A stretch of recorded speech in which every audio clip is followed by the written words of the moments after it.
Hello, Level Cast learners, and welcome to your weekly update on global affairs.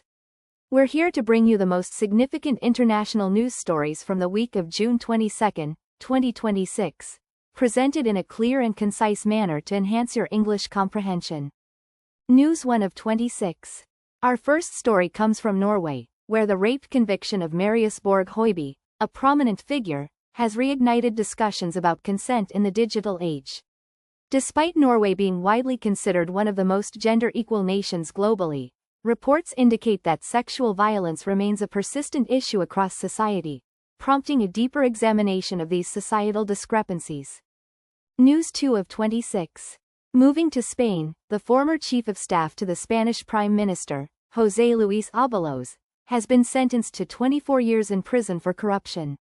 Mr. Ábalos was found guilty of accepting bribes related to public contracts during the COVID-19 pandemic, a development that represents a significant setback for Prime Minister Pedro Sánchez and his administration. News 3 of 26. Tensions between the US and Iran continue to escalate, despite some diplomatic movements. Although Iran has agreed to allow UN nuclear inspectors to return and a ceasefire deal has been reached, progress is complicated by Israel's refusal to withdraw from Lebanon and new U.S. strikes following a cargo ship attack in the Strait of Hormuz. These events unfold amidst threats from former U.S. President Trump. News 4 of 26.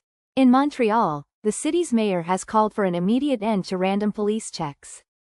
This directive comes as the city's police force is currently under investigation, with 16 officers facing accusations of disproportionately targeting Black and Arab residents through these checks, raising serious concerns about racial profiling. News 5 of 26. European leaders have extended their tributes to Keir Starmer, the British Prime Minister, following the postponement of a planned EU-UK summit. Figures such as Ursula von der Leyen, Friedrich Merz, and Volodymyr Zelensky have acknowledged Mr. Starmer's contributions to increasing security, highlighting his perceived positive impact on international relations. News 6 of 26. Venezuela has declared a state of emergency after a series of deadly earthquakes rocked the country. Rescue operations are now underway as buildings in the capital and along the northern coast have been reduced to rubble. A second quake, measuring 7.5 in magnitude, was the most powerful to hit the region since 1900, prompting urgent calls for affected citizens to share their experiences. News 7 of 26. A controversial appointment has been made in Mexico, where the new UK ambassador, Alejandro Gertz Manero, has come under scrutiny. While his political party, Morena, is known as the Party of the Poor, and is associated with austerity, Mr. Manero himself reportedly owns 10 houses and possesses £1 million worth of jewelry, a stark contrast to his party's public image. News 8 of 26.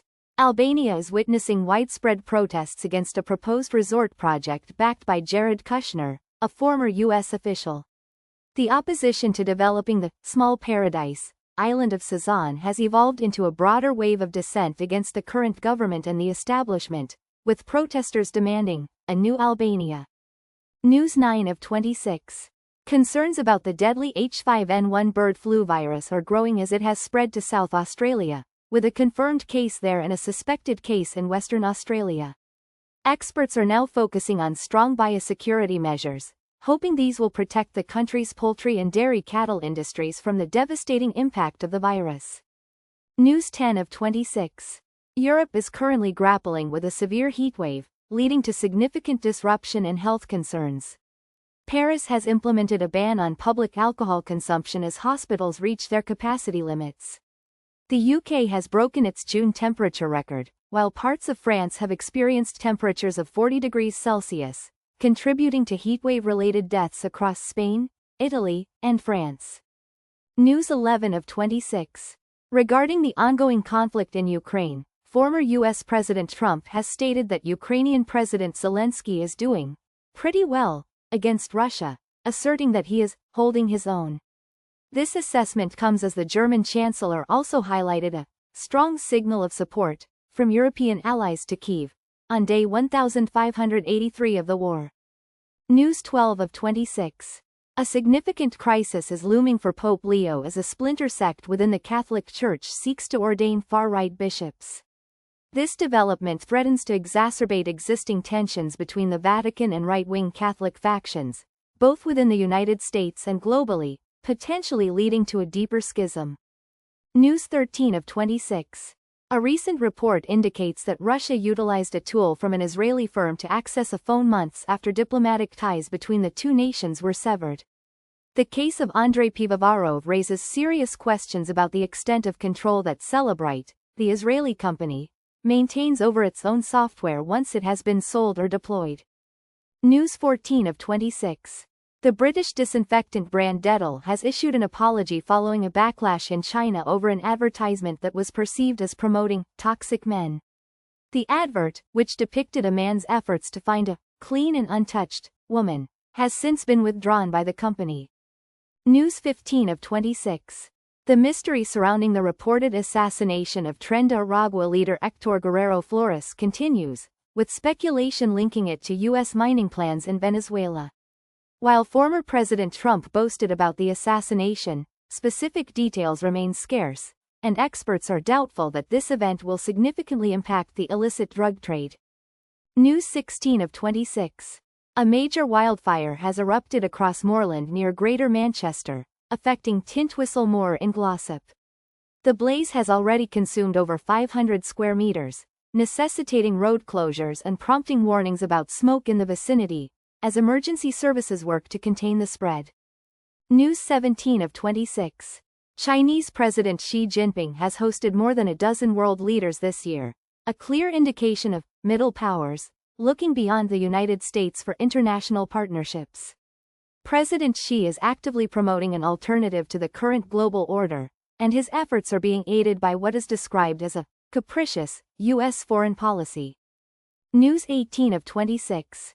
Healthcare staff in Canada have expressed outrage after receiving an email from their employer promising a fake day off, which was later revealed to be a cybersecurity test.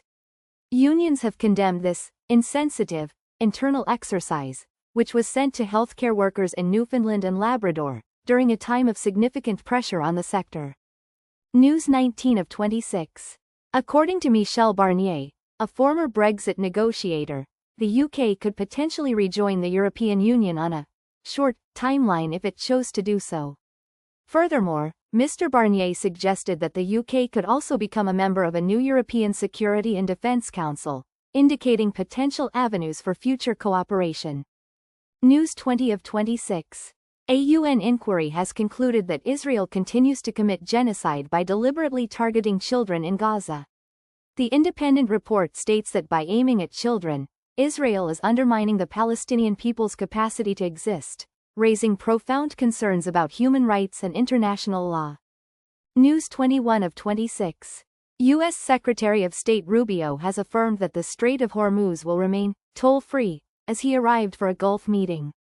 His objective is to reassure the UAE, Kuwait, and Bahrain regarding security concerns and the recently agreed U.S.-Iran ceasefire deal, aiming to stabilize the region. News 22 of 26. A nightmare shooting incident in Montreal has resulted in 3 fatalities, including a police officer and a bystander. Videos circulating show the suspect, armed with a long gun, actively shooting at police in the Côte des Neiges neighborhood, creating a scene of widespread panic and tragedy. News 23 of 26. In Kenya, a minister has ordered the cessation of construction on a U.S. Ebola facility. This decision follows Aden Duale being held in contempt for disregarding a previous High Court ruling that had instructed work on the facility to be halted, highlighting a conflict between government and judicial directives. News 24 of 26. A concerning trend has emerged in recession-hit Argentina, where off-duty police officers working second jobs are reportedly killing and dying more. This growing number of incidents often involves police officers working as rideshare drivers while carrying government-issued weapons, raising questions about safety and policy. News 25 of 26. A swimming lake in Germany, Heide See in Halle, has faced criticism for implementing a ban on non-German speakers. This policy was introduced after incidents where visitors reportedly ignored rules and lifeguards' instructions, leading to a controversial measure aimed at ensuring safety and compliance. News 26 of 26. Finally, the Porsche magnate Wolfgang Porsche has put his historic Salzburg villa up for sale following a dispute over plans for a private tunnel for one. Mr. Porsche's proposal to bore a 500-meter road link through an Austrian hill caused considerable anger among local residents, ultimately leading to the decision to sell the property. That concludes today's Levelcast news briefing. Keep practicing your English and expanding your global awareness with Levelcast.